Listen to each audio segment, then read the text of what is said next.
we go. Good evening, everyone. Welcome to the Omega Files podcast. I'm your host, Dr. Freedom, and tonight our primary subject, someone once brought up, why don't we discuss Big Finish audios? And I was like, why not? Maybe if we get enough people together, we'll go ahead and do it. And I figured, why not start at the very, very beginning?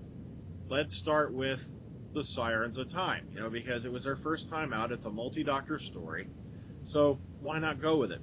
But let's go around the panel, get everyone's hellos and all that. Let's start with, hello, AJ. Hey guys, how's it going? Nightwing. Hey Brian. Hey Freedom, sorry. Horn. Hey there. Ryan. Hello everybody. Phillip. Good evening, everyone. Alex. Hello. Collin. Hello. And joining us for the first time from Croatia is McKnowledge. Why don't you tell us a little bit about yourself, how long you've been a Whovian and things like that?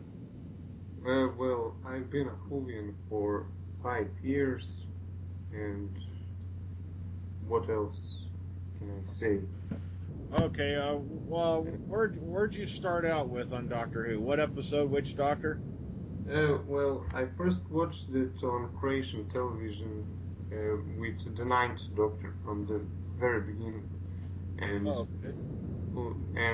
later when it wasn't on TV anymore, I started to watch the episodes online, and now I'm watching episodes online and watching videos about Doctor Who, like Doctor Who News. Okay. Have you had a chance to look back on any of the classic series yet? Yes, of course. Okay. Especially this year, because of the 50th anniversary. Okay. Any particular Doctor catch your eye, or? I think Sylvester McCoy is the best Doctor. All right. I love Sylvester McCoy myself. He was the last Doctor of the classic series, and I think he was pretty underrated myself. Mm-hmm. Yeah. Okay, also I wanted to bring up, before we get started, today's, of course, April 19th. It's the 3rd anniversary of the death of Liz Sladen, and a lot of people think I'm nuts because I actually tell them outright, I had tears in my eyes that whole day. Because here's a lady that was on my TV in one form or another for over 25 years, and it just, boom, she was gone. And no one even suspected she was ill. No one even suspected there was anything wrong. She was already scheduled to go back and do some Big Finish audios with Tom Baker, which would have started recording just a couple months later. And then literally just one day she was there, next she wasn't. And I just wanted to mention that before we get started. Okay, so the Sirens of Time. We'll go ahead and run through each of our thoughts on it, good points, bad points. Then I'll go around and we'll each give it a rating out of 10 when we get to the end. But let's start with AJ. AJ, what are your opening thoughts on the Sirens of Time? I like the classic use of the music and sound effects from the original series, but it was a really good story. It couldn't have been worse, but it couldn't have been better either. It was perfect. Okay. Nightwing? I don't know, I really enjoyed it. Apart from the fact that it was an audio, so I just had to imagine the story and what was happening in my head. I did it perfectly. I think the characters were interesting, some were really amusing, and if later down the line I'll point out some of the funny parts of it that I found really amusing. And it was really good to see that the 5th, the 6th, and the 7th Doctors together. Okay. Horn?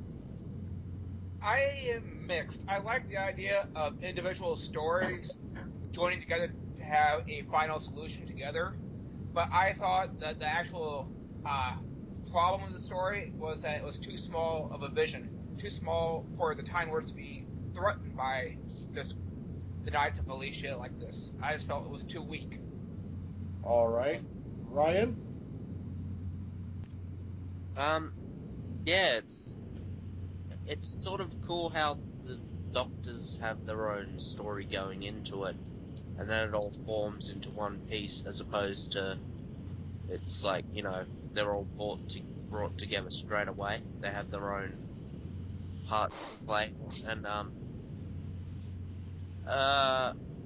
I liked certain parts, but I think at some parts it dragged a little bit, and like Horn was saying, I do feel it is a little weak in some parts.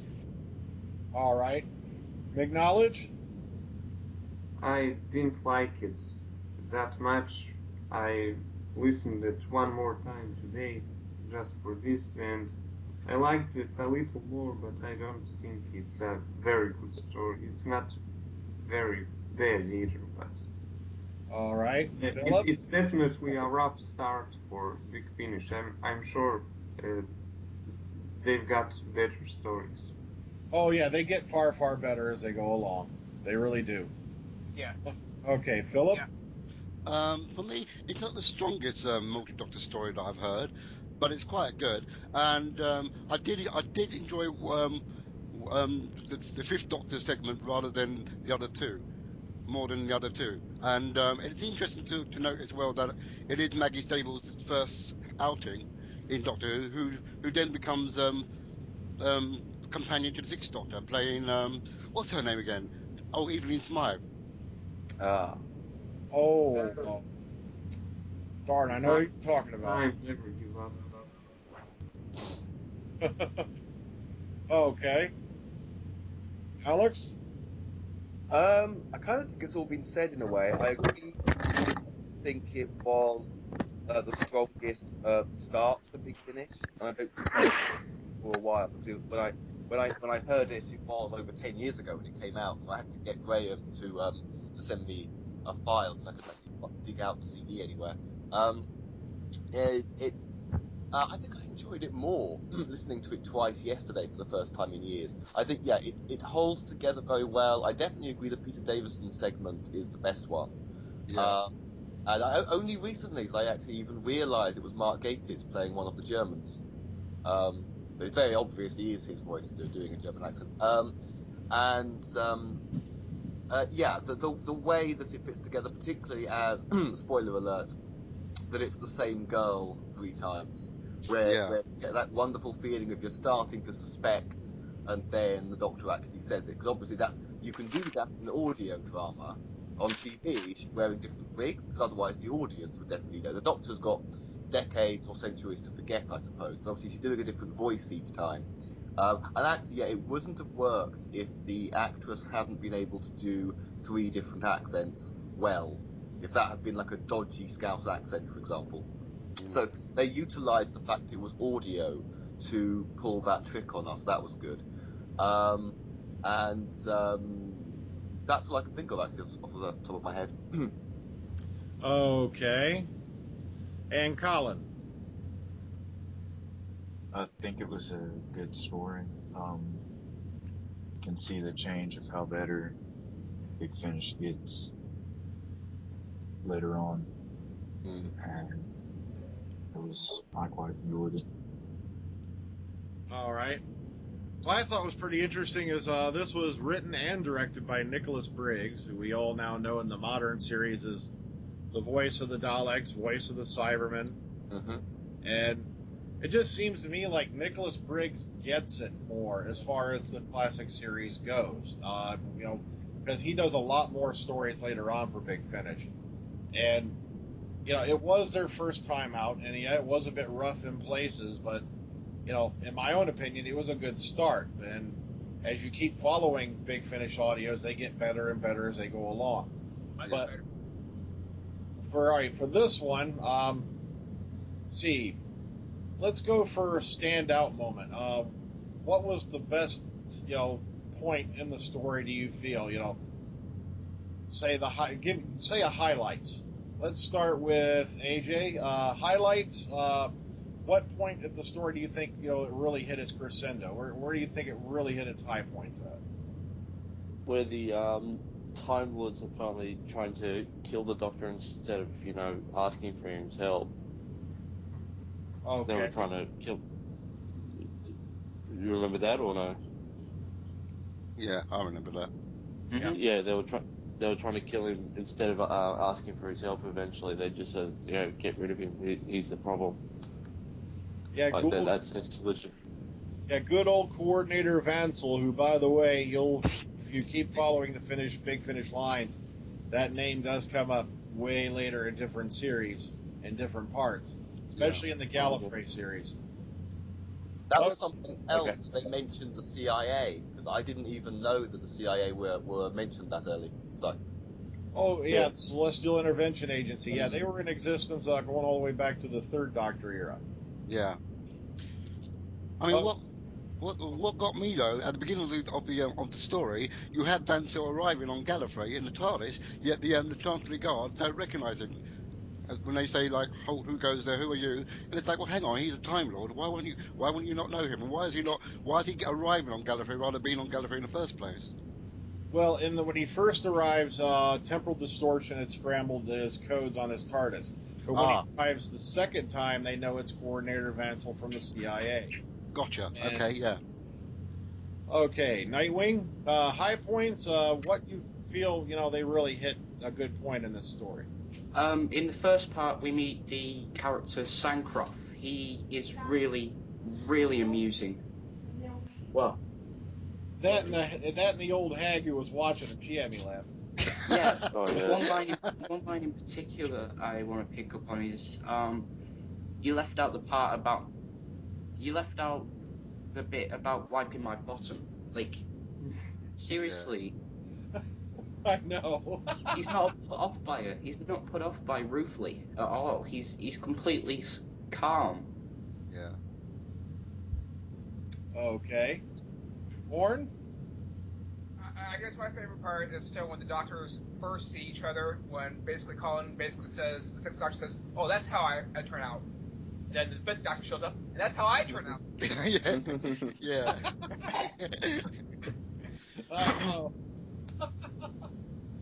In a way, it kind of had me thinking of the three doctors, when Hartnell pops up. Oh, so you're my replacement. It's a dandy and a clown. It seems like... Oh, go ahead, Nightwing. I was talking to Phil earlier this week and said that it reminds me of the Three Doctors and sort of, in a way, the Voyage of the Damned. Yeah, you did say that. But it's kind of weird, looking back on this now, because that was back in '99, and this is, 6 years before they're even going to start, doing the new series with Chris Eccleston. Mm-hmm. It's, of course, 3 years after the '96 movie, and oh man, it's just so weird, these three intermediate doctors interacting, the ones who we now know are like in the middle. How come Sixth Doctor immediately recognized the Seventh Doctor, but I never knew it. I never knew that it existed until I don't know, how did I find out about it? I don't remember. But when I did find out about it, the first one I actually got was the Dalek and Gallifrey one. What was that called? Oh, Apocalypse Element. Yeah. That was my first one. That was brilliant. When I first got that, I couldn't get enough of it. Okay, McKnowledge asked a good question. How does the Sixth Doctor know that the Seventh Doctor even exists?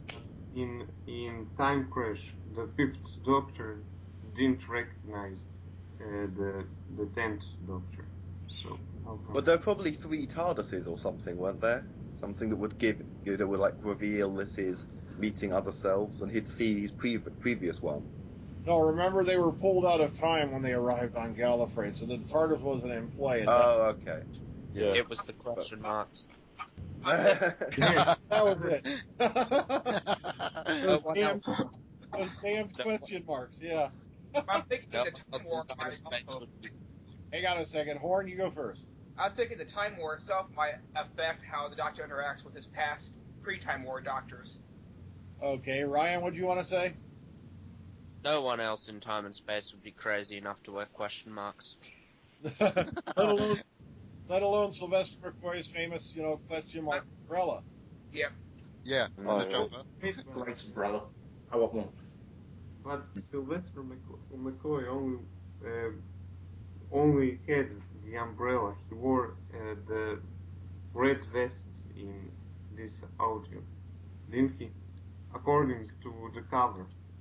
Well, yeah, that could be that too, but maybe it was just the question mark umbrella that gave it away. But yeah, you never know. Maybe the doctors also recognize each other. It's a possibility, but like you said, in Time Crash, he didn't. If the Doctor's clothes generally come from the TARDIS wardrobe, extensive as it is, it could be he identified clothing that he had considered and rejected in earlier forms. Good point. Good point. Because we have seen the wardrobe in. When did we see it? The Time in the Rani and Christmas Invasion, yeah. Yes, yeah. It looked like a massive wardrobe as well. It looked really cool. Yeah, the wardrobes popped up quite a few times over the years because even Romana used it. And it's in Family of Blood, of course, because there's a girl in his mirror. Ah, yes. Yeah. Yeah, just keep a random girl in your wardrobe. Okay, let's keep moving. Ryan, high points of the story for you. Really, I really enjoyed Colin Baker's parts. Just, especially, I can't remember the exact line, but, when, I think her name was Emma in that? Ellie. Yeah, I think it's Ellie. Yeah. She says something and Colin just says, I take it you're not talking about my costume? Oh, yes, I love that line, too. Oh, man. I just really enjoyed, Colin's, portrayal in this one. And, also when, when Colin says that Sylvester broke his, fall. Yeah. Yeah. They broke your fall. Sorry. Oh, yes. Okay, McKnowledge, high points of the story for you. I think I would agree with Ryan. Colin Baker was brilliant in this, and I've heard before that his portrayal of the Sixth Doctor in the audios is better than the actual television series. But I didn't really expect it to be this much better in the very first audio. Yeah, he gets better and better and better as they go along. He got far better scripts in the audios than he did on screen, so. Oh yeah, he gets some of the best in the audios. Especially before Paul McGann was on, they gave him the best. Mm-hmm. Okay, Philip? My highlight is actually the character of Eileen. I can't say her name. I can't say her name. Ailina, the boss of the Knights. When she's on form, she's on form. She's very cold and calculating, and she won't stop at nothing to get what she wants. I liked her character in that. Okay, Alex? Yeah, I think with the jokes between the Doctors, and yeah, it did feel like the Three Doctors or something. They actually borrow from it because they have them psychically connecting a couple of contacts. They do that thing a couple of times, don't they, with the same sound. And I thought they could have made more of a joke, as it was the first time that these particular Doctors had met, that more jokes about the rather undignified and speedy way that the Sixth Doctor is going to die, and then the sudden sort of and the rather silly portrayal of the Seventh Doctor in his first season. We're going by Sylvester McCoy's first season. You wouldn't think much of him, but it wasn't his fault. But I'm going to point to my highlights are two really nerdy things. One, that Nick Briggs paid enough attention to detail that yes, you can have the Sixth Doctor and Seventh Doctor just on their own, but with the Fifth Doctor, you had to have a reference to companions because there's no point in his time that I can think of when it would have just been him. Yeah, so I was going to point that out as well, that it was only the Fifth Doctor that had the companion references. Tegan. Yeah, well, which actually identifies it to being, well, obviously after... so after Terminus, probably after Enlightenment as well, actually, but before Resurrection of the Daleks. So a very specific point in the Fifth Doctor's timeline. Also, correct me if I'm wrong, but they address something about the translation circuit, which I don't think has ever been done elsewhere. Because, of course, I can't remember the girl's name, but when they're on the submarine, the German. That's with right. the Germans, right, because she, of course, hasn't travelled with the Doctor, so the translator works for him and not for her. From her perspective, and obviously she doesn't speak German. From her perspective, the Doctor really was speaking German to the Germans, so the translator knows to whom you are talking. The translator knew. I really like that. Yeah. So it pops up in Cold War, doesn't it? Because they're Russian or something, aren't they? Oh yeah. Yes, it does. Yeah. So I really like that idea. It was mentioned in Mask and Jagger as well. That was it? Yes. Oh, When Sarah Jane asked the Doctor how come she can speak Italian. Yeah, but this is a different thing, though, because this is identifying specifically that from the perspective of someone who isn't a companion, the Doctor was, when the Doctor's facing her, he's speaking English, he turns to the Germans, he's speaking German, and then back to English again, because she isn't part of the circuit at that point. I just thought, I love nerdy little attention to detail and thinking stuff like that through. And they've continued on with that in the audios with Dark Eyes, too. Oh, okay. Yeah. That's interesting, because the way I thought it worked is like the Doctor appears in a place and he speaks the native language, so he in UK he speaks English, he appears in France, the TARDIS only translates French or something like that. Yeah, originally it was explained as being a special Time Lord power that the Doctor had. Later, they shifted it to being that the TARDIS translates everything for you. I like that better than the Time Lords randomly having this power. Yeah.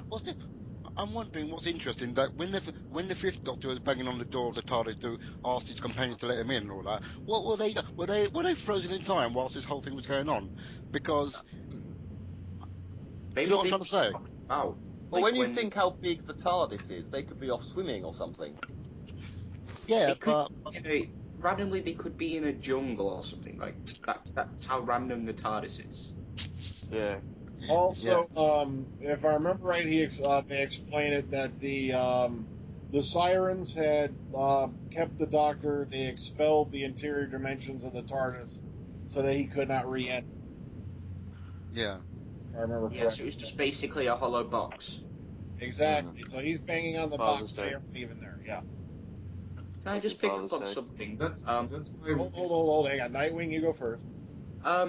The Doctor changed the Fifth Doctor changed the timeline because Alexander Fleming was killed by one of the Germans, and no, he was killed by one of the passengers on the Lusitania. Yeah. Oh yeah. He was killed by one of the passengers, and he never invented penicillin or antibiotics. So thousands of people died, and what was it? Some aliens or something were able to invade. No, there was an outbreak of some type of pneumonia, if I remember correctly, and it wiped out quite a deal of the population because there was no antibiotics to counteract it, and hence mankind never advanced enough to fight off the Knights of Alicia in the future. That's it. Is what had happened. So that's how that happened. I like that as well. Okay, Collin, high points of the story for you. I liked towards the end where, if I remember correctly, where Colin Baker picked up the gun and finished it off. Quite enjoyed to see that, because we haven't seen the Doctor do anything like that in a while. You see, that was the thing. Yeah, you're right. Back in the classic series, they had the Doctor using guns quite a bit, actually. Yeah. And, you had Colin blasting away Cybermen. You had Peter Davison blasting away Cybermen. Oh yeah, There's definitely a common theme somewhere. exactly. You had the Doctor How easy taking on Cybermen to be. There was that funny segment where Colin, Sylvester McCoy is shooting at the controls, but he keeps shooting at the wrong bit. It's like, oh, not that bit, no, not that bit. Oh, you can tell he wasn't used to shooting. Yeah, that was pretty funny right there. Yeah. Oops, no, not there. Okay, let's go for low points. What points do you think it really, suffered? Let's start with Collin and go back the other way around.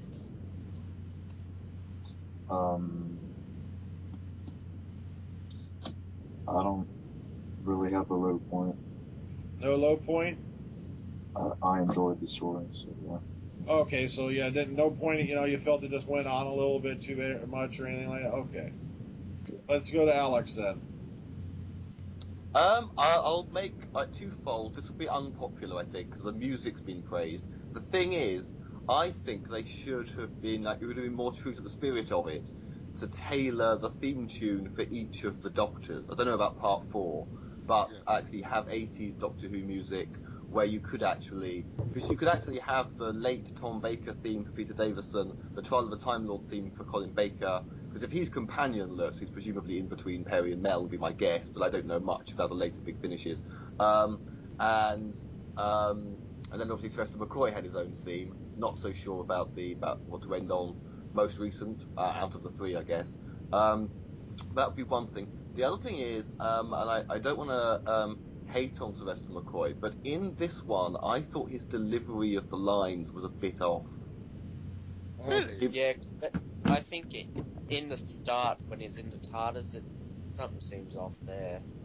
Okay, now, I can explain that, though. What happened was, when they first started out, I think what it was, they didn't have the rights yet to use the other theme tunes. Okay. Yeah. Because later on in Big Finish, for each Doctor's story, they play that particular Doctor's theme song. Or different seasons, because Colin Baker has the trial theme for some and the earlier theme for others. Yeah. Exactly, yeah. So you know which year of Colin Baker you're listening to by the theme tune. Yeah. Mm-hmm. Okay, Philip, any low points on this story for you? I wouldn't say so. No, not really. I enjoyed it all, so I didn't find anything too bad about it. No, I think it was fine for me. Okay. McKnowledge, anywhere where you felt it didn't do too well, or? Time Lord's being beaten by a race that had troubles. Yeah, you have a point there. That's a good point. Yes. Because I was going to wonder how the Knights managed to conquer Gallifrey at all. Yes, I mean, first you have the war criminal who is exiled on the planet, whatever, and then all of a sudden they're conquering Gallifrey. Okay. Let's go with Ryan. Any low points in the story for you? Like Alex mentioned, there are some points where the delivery from Sylvester McCoy can be a little off. Like I said, in the beginning, when he's alone in the TARDIS, it's probably because we didn't. Well, from what I can remember, I haven't really seen him in the TARDIS very much in his run, and yeah, but it just, yeah, pretty much like some of the panel have said, it sort of seems weird that the Time Lords are conquered by the Knights. Like, I just don't think they're trying to be presented as a threat, but I can't really see any evidence of them being a massive threat. Yeah. All right, Horn? Well, everyone's saying the Knights conquering the Time Lords too easily. I agree, that's a problem. But to me, at times it seemed a little slow, and I think because we needed the companions. I actually wanted Ace in this story. Especially since this is the first story, returning with Seventh Doctor. I was looking forward for Ace ever since 1989 for her to reappear in Doctor Who, and here we are, the Doctor by himself, and sometimes I think that causes problems in the stories when the Doctor's by himself. They've done better now with Big Finish, but early on, I think that was a problem, and that created some of this difficulty of getting the story to go the right pace. Okay. And if I can be honest, I think when the Doctors are on their own, I think those parts are actually better than the last part when they're all together. I just think that's when it sort of starts to fall apart. I really enjoyed the whole separate pieces. I'm like, oh, this is a cool way of doing a multi-Doctor story. And it's like all of them there, and then the last part, I was happy to hear them all together. It's just I think that's where it sort of falls apart. It does tend to happen quite a lot when they get together in the multi-Doctor stories. That it tends to be a bit flim-flamsy, like you say. I agree with that. All right. Nightwing, was there any low points in the story for you? I'd have to agree sort of that Sylvester, it would have been better if Ace was with him. I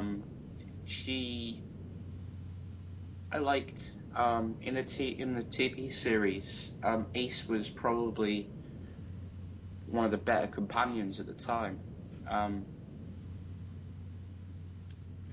Okay. I don't know. It would have been nice to see Ace or a companion with one of the Doctors.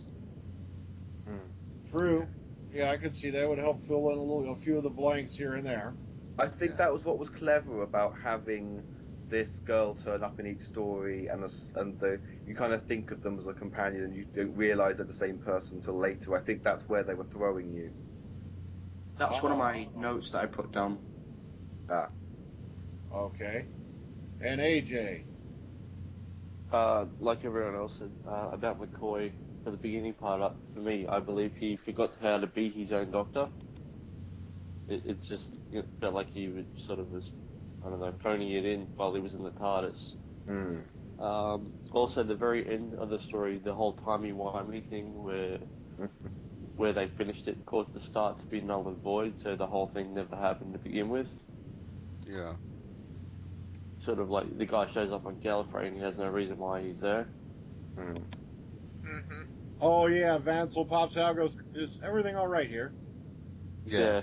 It's almost like he was delivering a pizza or something.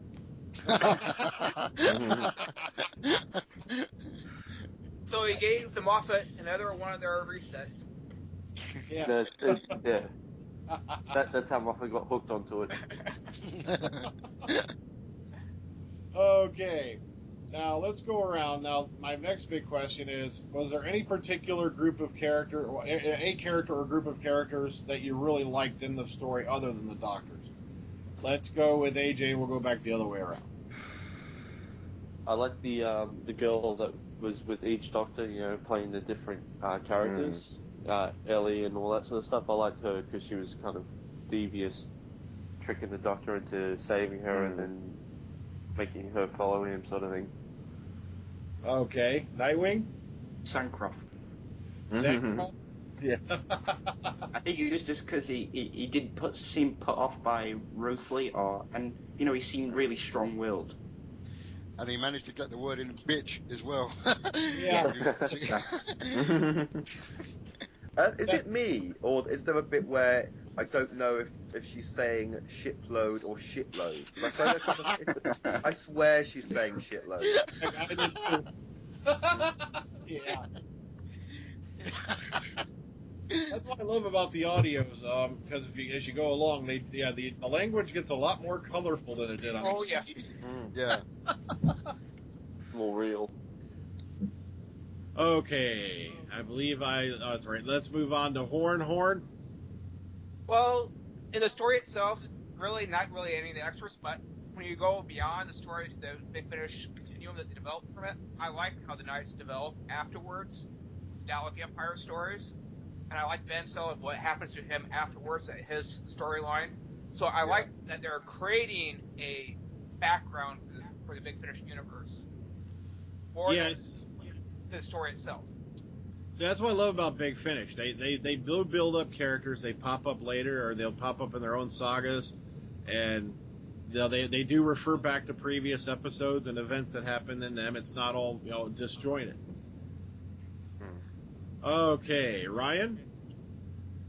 I'm not sure why, but I really like the captain in the Fifth Doctor segment. Yeah, he was good. I agree. Yeah, and yeah, but I really thought the Sylv's parts were pretty good. The characters in that particular segment were pretty funny. Yeah, Captain Schweiger. Yeah. Mark Gaddis. Yeah. Mark Gatiss. Dun dun dun dun. Yeah. Yes, played by Mark Gatiss, that sneaky guy. Yeah. Seems like he's involved in all this kind of stuff. Mm. Okay, McKnowledge. Any favorite characters in the story? Not really. I can tell you what I like about individual characters, but favorite character, not really. Okay, what individual characters you like to bring up then, and what you liked about them? No, I meant individual aspects of certain characters. Like I liked Sandcraft because you got a guy who was fighting in a war and he was really passionate about it, and now he after years of doing nothing, he just doesn't care about nothing.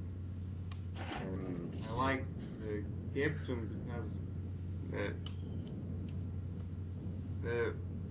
actually the captain and Sancraft are somewhat similar. They both don't know how to act in a situation and do nothing. Okay. Interesting. All right. I haven't thought about it before. Okay. Philip? Like Horn said, I like the character of Van Sil. I've always liked him, and so I like his part in the whole story because he was 1 minute he's on your side, the next minute he just changes allegiances to suit himself.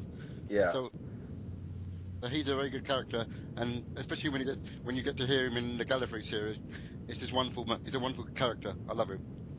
All right. Alex? I think the whole one of the major strengths of this was the characters. I think that all the characters were well drawn, well written, well acted.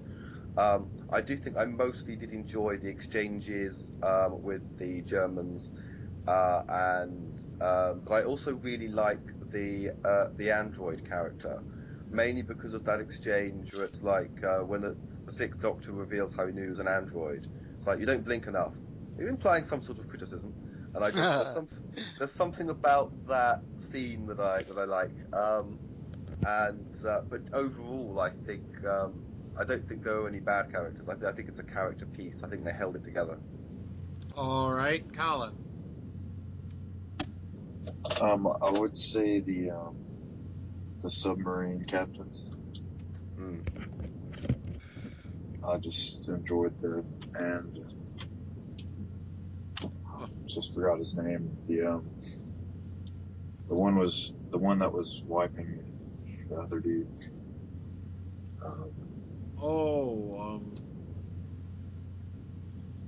I can't think of it off the top of my head. Well, that guy, he was amusing. All right. Yeah. Okay. Now, in this one we have Doctors 5, 6, and 7. Now, compared to other multi-Doctor stories, past and present, how would you say this one fared out, compared to those? Let's start with AJ this time. A lot better than the 8th anniversary, I think. But yeah, this one was pretty good. It was strong like the 3 and the 5 Doctors, or 4.5 as you call it.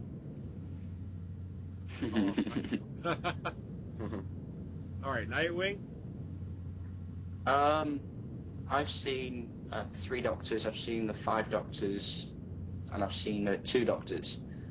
I really enjoy all of them, and I really did enjoy this as well. Really good, really good, as in the writing, great characters. Okay, so you think this one stands up pretty well with the other ones then? Well, yeah, I think it's slightly better than the 2 Doctors. Maybe better than the 3 Doctors, but I'd have to say it's my second favourite out of those multi-Doctor stories. Okay. I'm talking about the past ones. All right. Horn? Well, I think it's better than Day of the Doctor. It shows that you can have a story and make it actually make sense, and still do a reset even, and still make it make sense. So it can do that. I think it's better than the 5 Doctors. It's better of a story, but I still think the 3 Doctors is the best of the multi-Doctor stories on TV. And my favorite multi-Doctor story is actually the Big Finish one, an unusual one, which is the Wrong Doctors, which is 2 Doctors together. Oh yeah, the Wrong Doctors. Yeah, I remember that. That has 2 Doctors at different times in his era, and I think that's the best of the multi-Doctors so far. Okay. Ryan? I haven't actually heard any other audio ones, but I think in terms of how the Doctors interact, it's not too it's not as if it's not like they're bitching at each other's throats and all of that, but there's also a little bit of sarcasm there.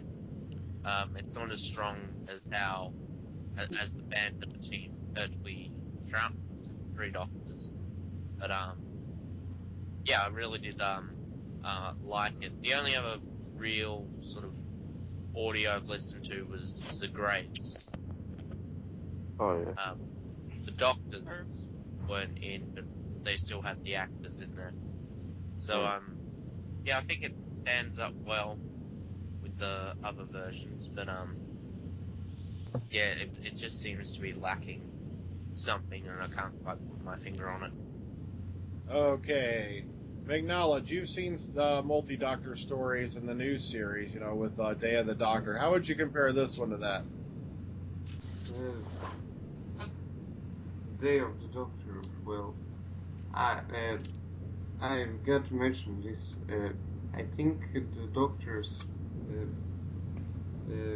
are a little too. They go a little too well with each other. They don't argue as much. All right. All right, I can see that. Yeah, definitely. Phillip? Yeah, what's the question? How do you compare multi-Doctor stories on TV as opposed to audio? Yeah, or if you even listen to the audios of multi-ones, how do you think this one stands up to it? It's for a start off, it's not too bad. It's okay. It's not a grand gesture, but it has its good points. As opposed against the TV versions, I think I would prefer audio because you can get more done in the audio with multi-Doctor stories than TV. Okay, Alex? That's a good point, actually. I think one big advantage of it being audio is you can imagine them as they actually looked. Although, funnily enough, this time around, I was envisaging Sylvester McCoy as he was in the movie. Maybe it's because it is a better costume. But then he wouldn't have the question mark umbrella. But I think, yeah, just how it compares, I think, was a lot better than the 2 Doctors. I've always thought the 2 Doctors was just too silly, and why was it 3 episodes? That felt too long for what it was, and crappy Sontarans, and yeah.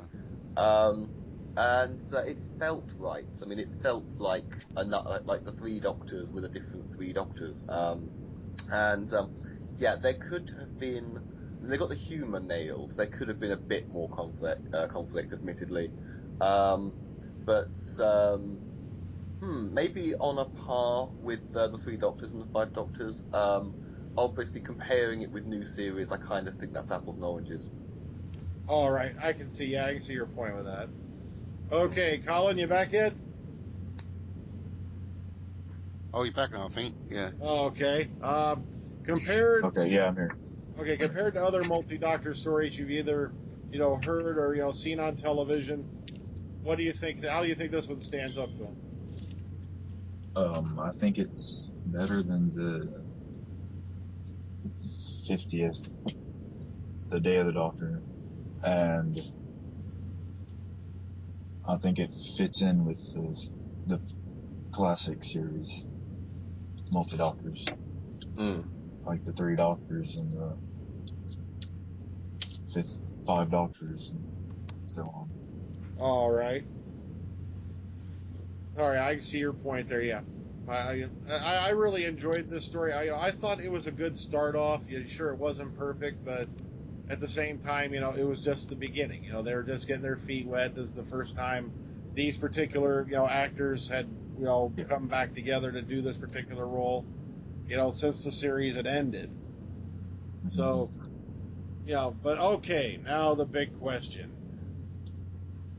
Out of 10, how would you rate this story? Now, me personally, I'm going to tell you before we get started, I'd give it about a 7 out of 10, because there were some points where it did drag a little, but at the same time, it was still entertaining and it still kept me going to the end.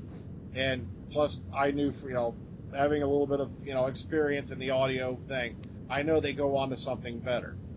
So, let's start with AJ and go around. How would you rate this one out of 10? An 8 out of 10. I agree, it did drag a little bit here and there, but it gets way, way better. All right. Nightwing? I'd have to agree with you, Freedom. I'd say it's a 7. It lagged on sometimes, but it was really entertaining and the characters were interesting. Okay, Horn? I give it a 6 out of 10. To me, it really did not work when the first time I listened to it, and it took me a couple years later until I got Neverland before I actually got to Big Finish because of this. All right. Ryan? I'd give it a 6.5. It's good individual parts with all the Doctors, but then when it comes together, it does sort of fall flat. And I do think the true star of the audio is Collin Baker.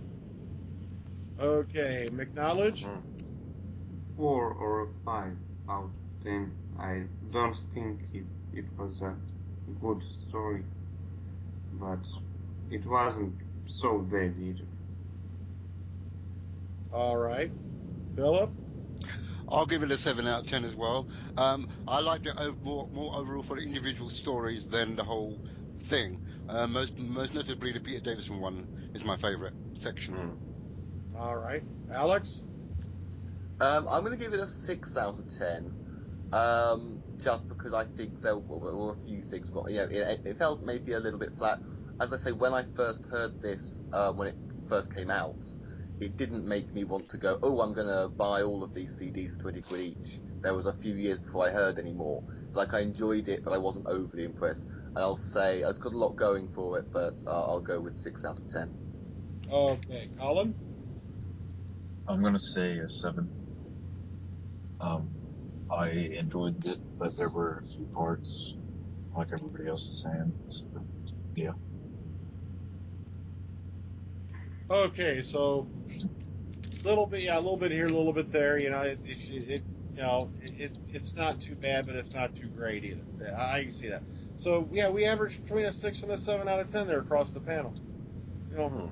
Not too bad, but it was their first time out, and those of us who listen to the Big Finish audios, we know it got a lot better as it went along. Exactly. There are a lot more stories ahead of that one that kick it out of the park, basically. Yeah. Yeah, just don't let it dissuade you guys who haven't listened to the other Big Finish audios. Don't let it dissuade you from going on. They get a lot better as they go along. Okay, now, before we move on to another subject I want to bring up, I figured I'll go ahead and, we'll do a half-season on this one because there's a couple of interesting things I've been noticing in the media. Okay. Okay. The next story, and I'm going to put this for 2 weeks from now, so not the 26th, but the following weekend, that I'd like to cover. All right, you're all sitting down, I hope. Yeah. Is storm warning. I knew it. Oh. Again. Okay. Got to just that cover. Storm warning was the first audio with the Paul McGann. Yes. Yeah. And also introduced the character of Charlie Pollard by India Fisher. And yeah, that's going to be the next one we're going to cover, and that'll be 2 weeks from tonight. That way, everybody's got plenty of time to sit down, listen to it, review it, go over it. Next week, we're going to do a regular Omega Files as we normally do. That and there we go from there. But okay, this is what I wanted to bring up. Now, some of you may have heard, and this is some very interesting things. I'm going to go around and ask everybody's opinion on this. As you all know, Planet 55, which has been doing animations for the missing episodes, the recreations. Yeah. It's based out of Australia, but there's been talks that they want to move to Cardiff. Now, why not? But here's where it gets interesting. One thing, all right, I'm going to read this right off of ComBomb. This was a quote right from them, from the guy who runs it. We have a project to do, but I cannot say what it is. It's a top secret one from the BBC, and I need to find another whole team for that. And he also wants to move to Cardiff, and I think he makes it more of a point that just not because of the bandwidth issue, but from some other things he said, I think there might be another underlying reason why Planet 55 is moving to Cardiff. That's what I'm thinking too. It's too coincidental. So anyone want to take a guess? Maybe. It being asked. Can I have a guess? Okay, let's start with Nightwing. They did something like what was it? They did an animated series with David Tennant. Do you have an idea? It might be something to do with that. True. Like an animated series for the CBBC channel. Dreamland. Yeah. Anyone else got a theory? Well, recreating Marco All right, let's hold on. Let's start with AJ, then we'll go to. Yeah, we'll start with AJ first because he got in first. Then we'll go to McKnowledge. Sorry. I was going to say recreating parts of Marco Polo, maybe? Okay. McKnowledge? Maybe adapting some audios to animating some audios. Oh. I thought I that like was that. possible. Yeah. All right, hang on. Who was that? Was that you, Ryan? Okay, I thought I heard someone trying to talk. But that's a theory. There's word been going around that there's a distinct possibility that Paul McGann may be returning to Doctor Who. What if? Anyone want to guess? Animated show. Woo! Collin got it first. What if they're doing an animated show, or if they're animating, as McKnowledge said, the Big Finish audio? Ooh. Yeah, something like Shadow, like the webcasts.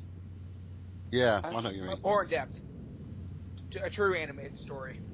Theory. Yeah, I hope the animation is better than the Shardar they Yes. wrote real animation. I mean, Scream of the Shalkers animation was okay. I thought they were going to be animating Capaldi in between, a short animation of Capaldi before the TV series. That's weird. Okay, anyone else? But yeah, that's a distinct possibility. Or here's another one. They do have audio tracks of just about all of the missing episodes. Yeah. what if, if they didn't get their hands on them, according to the Omni rumor, that they're going to animate them?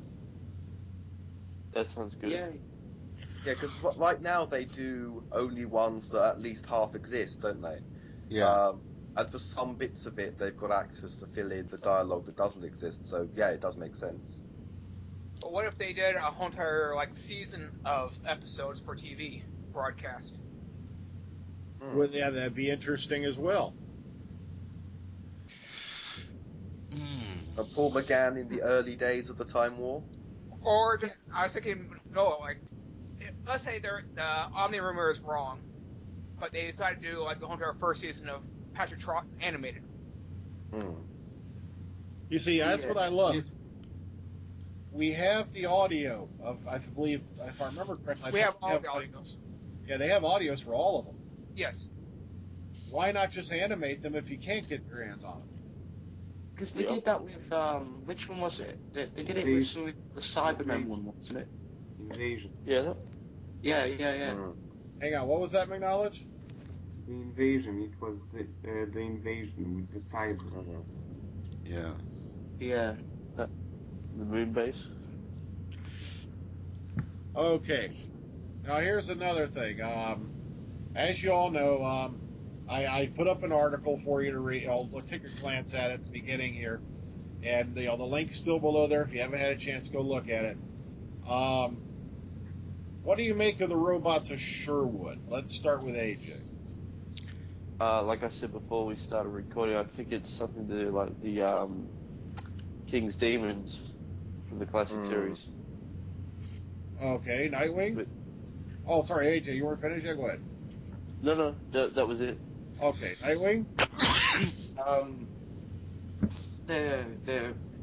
If you look at the pictures of the robots with their split helmets, the face looks really cool for the robot, and I'm looking forward to seeing the episode. Same here. Horn? It can go either way. I like Robin Hood stories in general. I just want to know how they're going to handle the Robin Hood story.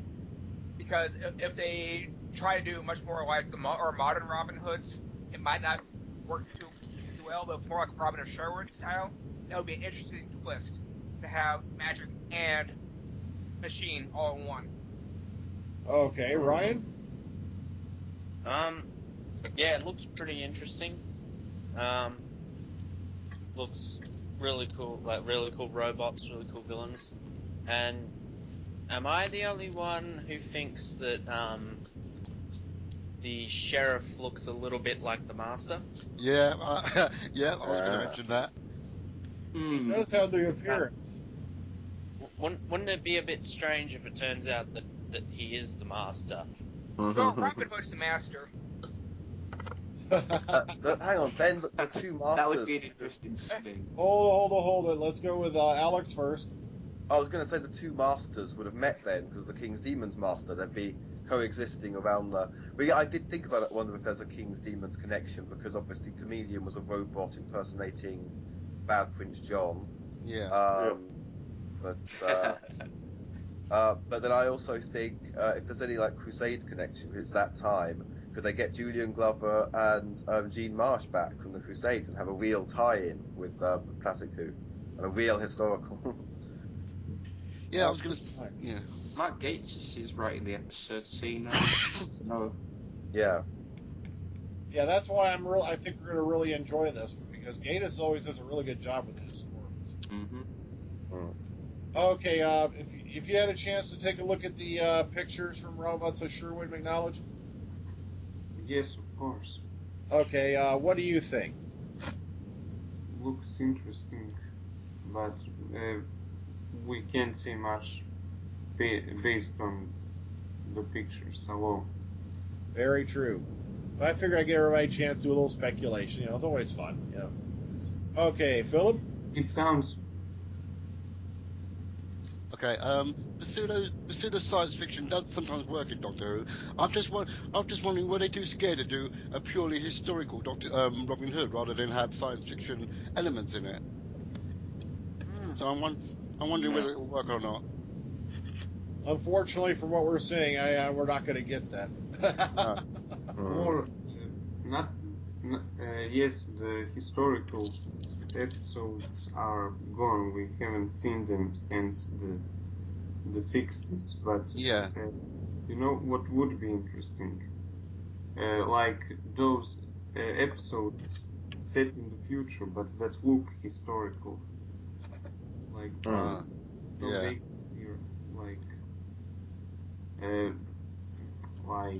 And like what Dr. Frieden, I think you said it mentioned the other day that there's a thing about an arrow, golden arrow, and you were making hints towards Silver Nemesis.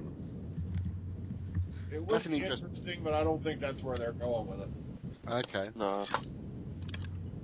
It would have been nice if it did tie in, but I don't think it's going to. And can I just point out? Can I just pick up on something in a later episode? Okay. Mummy on the Orient Express. Like, what are they going to do on a train? It's only there isn't that much space they can work with on a train.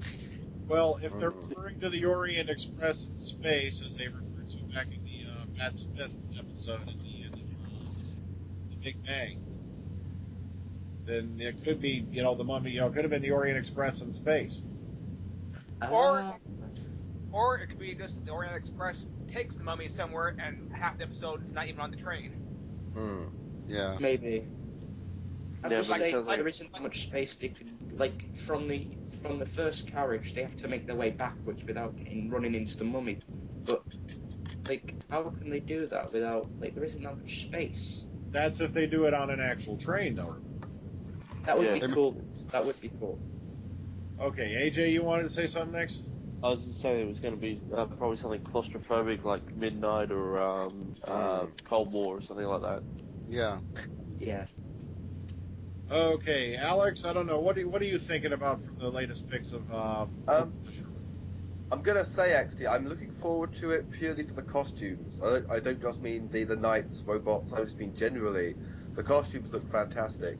I'm starting to wonder though if Moffat is now greenlighting ideas just based on titles that are attention grabbing. Because like dinosaurs on a spaceship, robots of Sherwood, mummies on the Orient Express. Personally, Let's kill him. Let's kill him. I think the thing about being historical is, for me, just casually, and I know that Battlefield in the classic series, they explained Arthurian characters by having a parallel universe where the myth was real, etc. But I think if they're just going to casually have the audience accept Robin Hood as an actual historical figure, I don't think that's true to the Whoniverse. I think that's a betrayal to the universe of Doctor Who if he just is.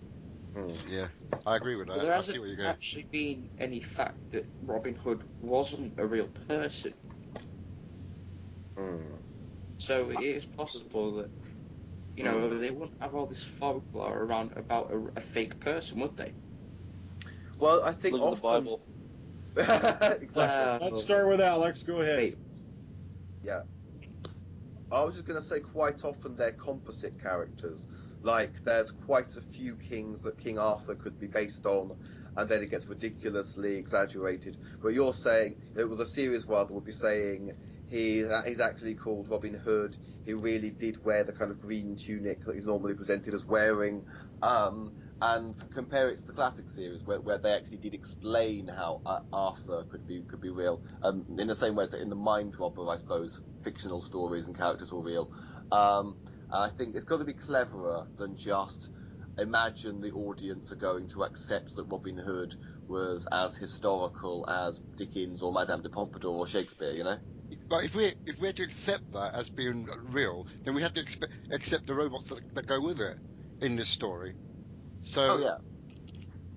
Okay. How do we know this is even in the past, and that this is not really something else going on, like a Westworld story? Yeah, that's maybe. I was thinking that.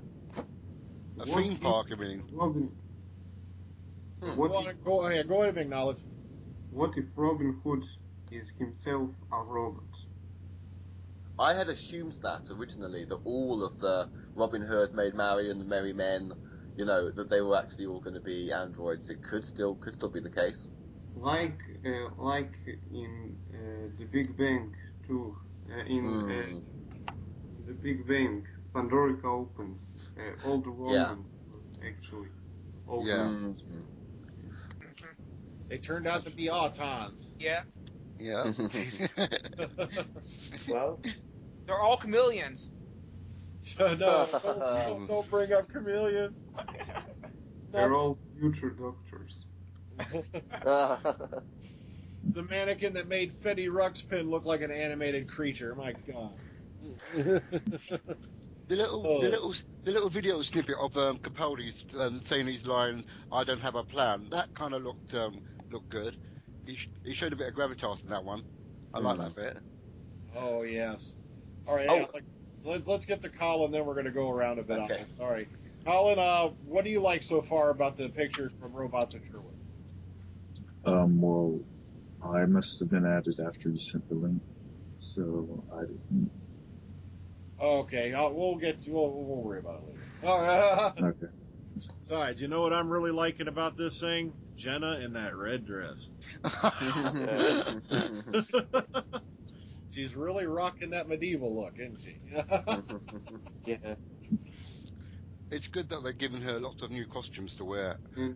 throughout the new season. That, But instead of having that like, random skirt and leather jacket. But Okay, now, go ahead, McKnowledge. What's the thing on Jenna's head? Is it like what is it? I don't know what it's called, but women did wear them at that time. Oh. Me neither. Women wear a lot of things. Not anything at all. Okay, now for our last topic for this session. John Barrowman has been running about, talking about, saying there's a lot more to tell as far as Torchwood goes and all that. I just want to ask the panel, and we're going to go one by one on this one. Do you think there's a snowball's chance in hell that Torchwood's ever going to come back to the air? Let's start with AJ. Probably not, but I hope so they can correct a lot of things from Miracle Day. And probably explain Rex. I want to see what the hell happens to Rex. All right. Nightwing? Yeah, I'd like to see them come back with Rex, because, in a proposed... When I started planning my fanfic for the 50th, Rex was going to be part of the Torchwood team, along with Gwen and a couple of others, made-up characters. But it never got any further, because the 50th was coming up pretty quickly, so I never got a chance to get past the planning stages. Okay. Warren? I think there's a chance, but I think first they need to bring him back on the show, Doctor Who itself, and if he continues to bring respect for Doctor Who, then they can fix Torchwood. All right. Ryan? I haven't actually watched Miracle Day, but if it's bad... don't, please. Yeah. If it's bad, if it's so bad that it can kill Torchwood after Children of Earth, which was a magnificent... Yeah. That it is horrible. Really good. So, I don't think there's much hope for Torchwood, but for Captain Jack, there's plenty of potential. Yeah. Character to still do more, but I think Torchwood is dead and buried. Okay, it's easy to sum up Miracle Day in the fact that it looked like they took a 5-episode script and tried to stretch it across 10 episodes. Yeah. Yeah. It just didn't work. Way too long. Yeah. Okay, have you had any chance to watch any Torchwood, McKnowledge? I only watched first few episodes of it, and I don't like it. Oh, okay, then. I didn't go on. So. Okay, it did get a lot better as it went along, especially when it got the Children of Earth. But then, I'll look at it this way: you were spared Miracle Day. Yeah. Okay. But you should watch Children of Earth right now because of Capaldi. Yeah. Yeah. Indeed. That was the saving grace.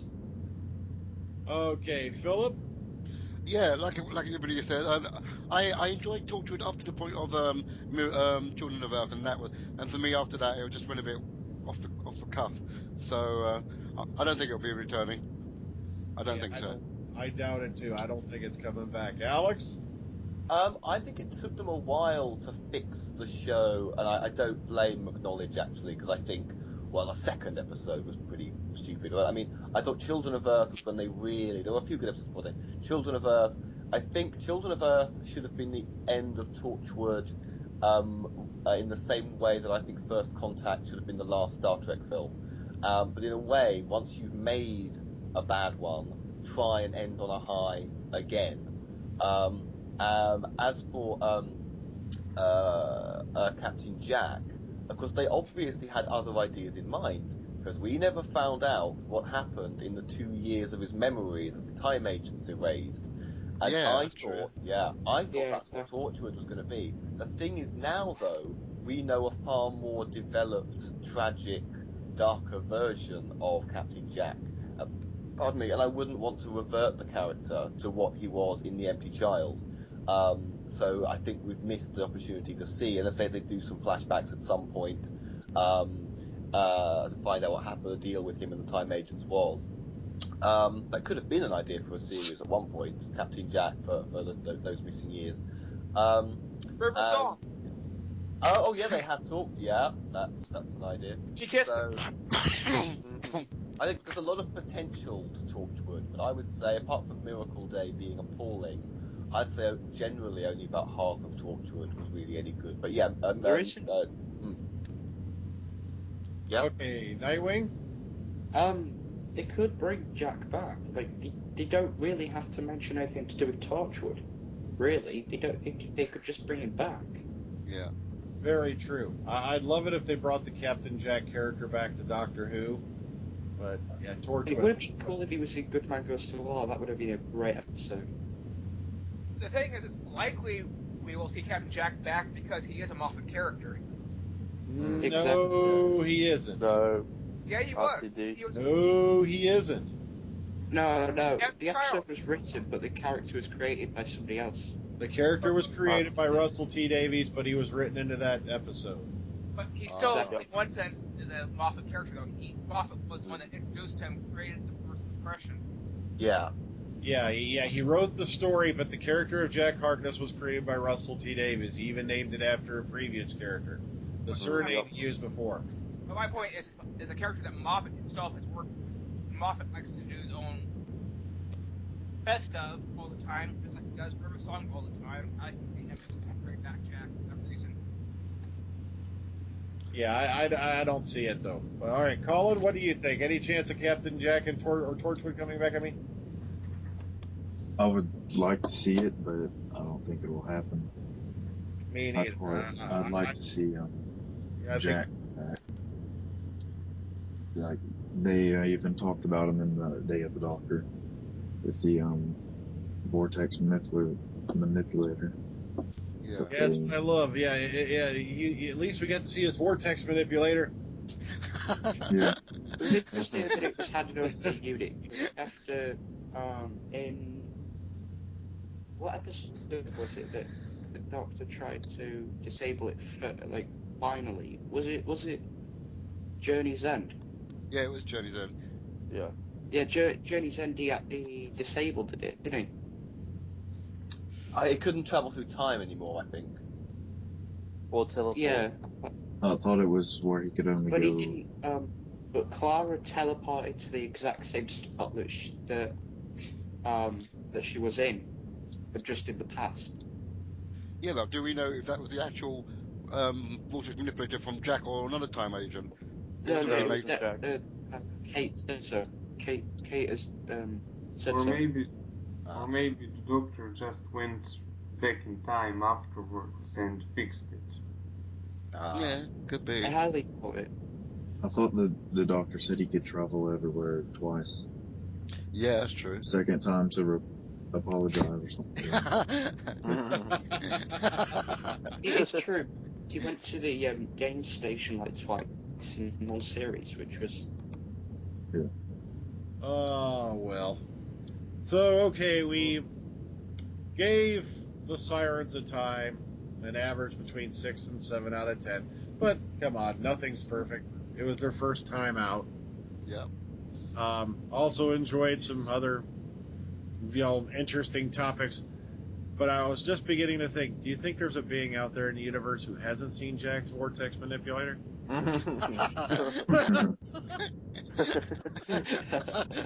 Oh, God. So let's go around. We'll get final thoughts from everybody. Oh, hang on. What was wait that? a minute. I should be going now soon. So we're gonna wrap it up. So I'll tell you, we'll start with you and get your farewell, and then we'll go on. So what am I supposed to say?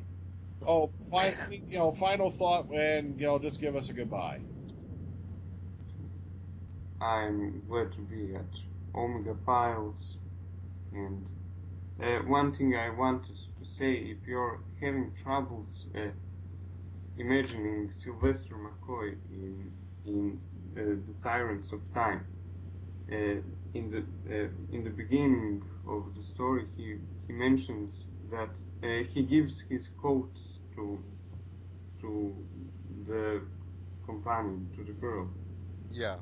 Whatever her name was. And that's interesting because he never wore a coat, he wore a jacket. Ah. Yes. Oh, he wore a coat in Curse of Fenric. Yes, he did. Yes, he that did. one. Yeah. And also in That Comes to Time, but that's not canon. Well, we loved having you on, McKnowledge, and we look forward to having you back on sometime in the future. Yep, absolutely. Yep. Okay. Parting thoughts and farewell. AJ. Farewell. Wonderful. Sorry. Good night. Oh, good night. Mhm. Take Yep. care. Happy Easter. Happy Easter. Thank you. Okay. Okay. AJ. Wonderful podcasts. I like the Sirens of Time, and it's been great fun talking to you guys as always. All right. Nightwing. Happy Easter, and I hope to be on many, many podcasts in the future. Okay. Horn. I think what would have actually improved the story better for Sirens of Time was if it was the Master involved with it. Otherwise, happy Easter, everyone. Have a good holiday weekend. All right. Ryan. Happy Easter to everybody out there. I hope you don't eat too much chocolate that it puts you off it forever. Not possible. But yeah, thank you for having me on as always, and it was a blast listening to the audio. Okay. Phillip. Happy Easter, everyone. And by the way, just because I'm black, I'm not an Easter egg, okay? And it's been a good audio. I mean, a good podcast. I enjoyed listening, talking about Sirens of Time, and looking forward to the next one. Okay. Alex. I'm gonna say I was inspired by Robots of Sherwood to try and look up a children's BBC show from my childhood called Maid Marian and Her Merry Men. Oh, I remember that. Yes. Which I stand by. I'm going to look for that because that was fantastic. I want to watch that again. And why did they not cast Tony Robinson as the Sheriff of Nottingham in Robots? That's very good. That would sell it for me. And other than that, happy Easter, everyone, and goodbye for now. Okay, Collin. Had fun. I had fun as always. Have a happy Easter, and that's about it. Okay, from all of us here on the panel at the Omega Files, I want to say happy Easter, and from some very, very, shall we say, restrictive certain factions out there, keep in mind that when you're out there enjoying your Easter egg hunt, you're actually playing with the devil's testicles. I heard that on Facebook this week, and it just boggles my mind. Okay, take care, everyone. Have a good night. The Enjoy devil the likes rest of your having week. a Jazzle. Lick my Easter egg.